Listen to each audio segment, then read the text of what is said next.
Hello, and welcome to Your Story, Your Tune. I'm so glad you're here. This is where we share real stories from listeners and viewers just like you. Stories about love, loss, resilience, and the songs that carry us through the moments that change everything.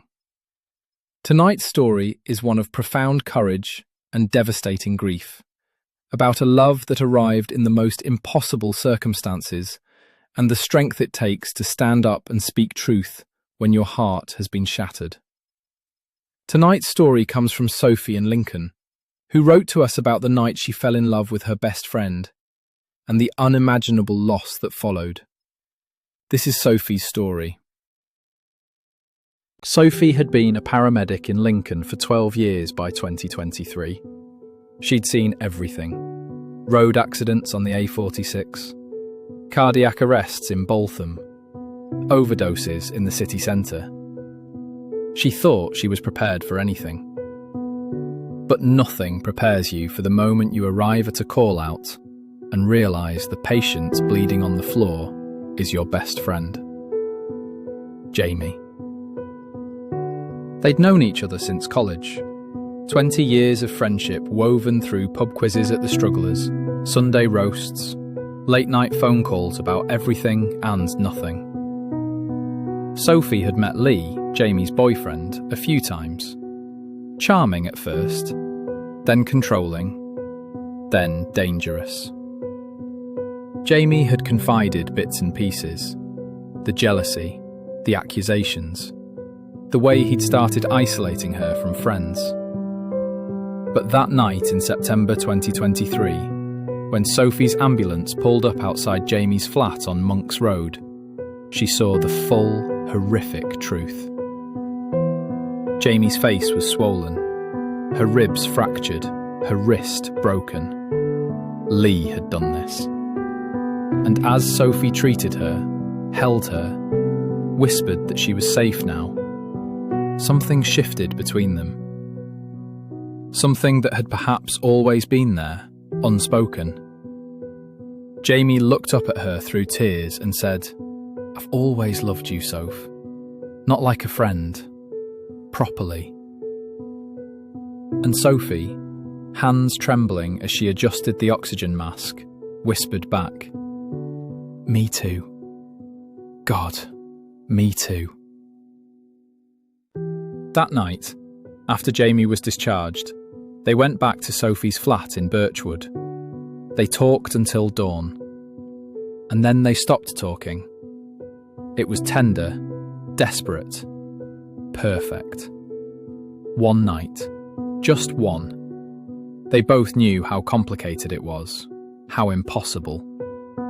Jamie needed time to leave Lee properly, safely. They agreed to wait, to do it right. But Lee found the text message. Just one. Sophie didn't hear from Jamie for 3 days in February 2024. She tried calling, texting, nothing. She told herself Jamie was just processing, working out her next move. Then the police knocked on her door. Jamie had been found dead in her flat, strangled. Lee had confessed immediately, told officers he'd discovered the affair, confronted Jamie, and in his rage, he'd killed her. Sophie's world collapsed. The woman she loved, the future they'd barely begun to imagine, was gone. Murdered. The next 2 years were a fog of grief and trauma counselling and endless police interviews. Sophie kept working. The structure helped, the routine of saving lives when she couldn't save the one that mattered most. She attended vigils, spoke at domestic abuse awareness events in Jamie's name, carried her loss like a stone in her chest. And then, in March 2026, Lee's trial began at Lincoln Crown Court. Sophie was called as a witness. Not just to testify about Jamie's injuries that September night, but to provide context about their relationship, about what Lee had discovered. Walking into that courtroom felt like stepping into a nightmare. Lee sat in the dock, expressionless. Sophie took the stand, placed her hand on the Bible, and swore to tell the truth. And she did. Every word. She described Jamie's injuries, the fear in her eyes, the way she'd whispered her confession of love. She described their one night together, refusing to let anyone reduce it to something sordid or shameful. It was love. Real, beautiful, stolen love. She looked Lee in the eye and said, "You took her from the world because you couldn't bear that she'd chosen someone else. That she'd chosen me." Her voice cracked, but she didn't stop. She owed Jamie this. The truth, spoken clearly, no matter how much it hurt. The prosecution barrister asked Sophie if she wanted a break. She shook her head. She needed to finish. She needed to say it all. She described how Jamie had started planning to leave Lee, how she'd looked into refuges, how they'd talked about a future where they could be together openly. She described the last text Jamie had sent her before she died. "I love you. Soon, I promise." 3 days later, she was gone. The defence tried to suggest Sophie had somehow encouraged Jamie to provoke Lee, that their relationship had been reckless. Sophie didn't flinch. "Loving someone," she said, "is never reckless. What's reckless is thinking you have the right to take their life because they don't love you back." The courtroom was silent. Lee was convicted. Life, minimum term 22 years. Sophie felt no triumph, no relief.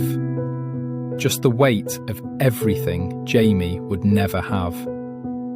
Birthdays, Christmases, the life they'd dreamed of in those few stolen hours.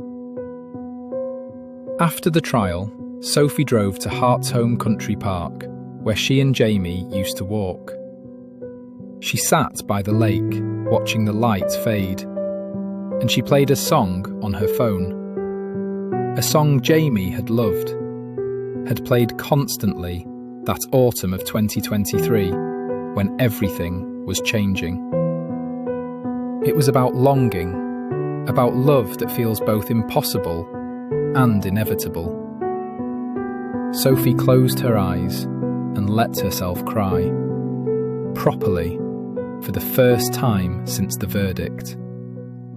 She cried for Jamie, for the life they'd lost, for the love that had been real, even if it had only lasted one perfect, heartbreaking night. Some loves arrive quietly.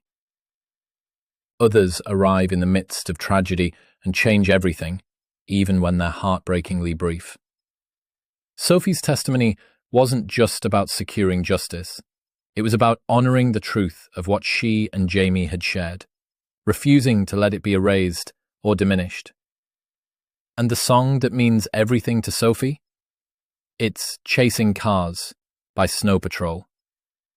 Due to copyright, we can't play it in this video, but I will leave a card and a link in the description for you to enjoy Sophie's song. If you have a story you'd like to share, we'd love to hear it. Until next time, this has been Your Story, Your Tune.